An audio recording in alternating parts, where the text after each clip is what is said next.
आकाशी चंद्र चांदण्या तोडून मी का आणल्या, मनाचा पाळणा करू बांधून घे जरा झुला,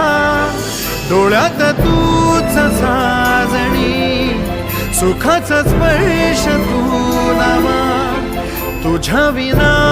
उरेन अर्थ जीवना, उजळे तुझ्या हसूने कणकण, अन चंद्र हे हातीचे काकण.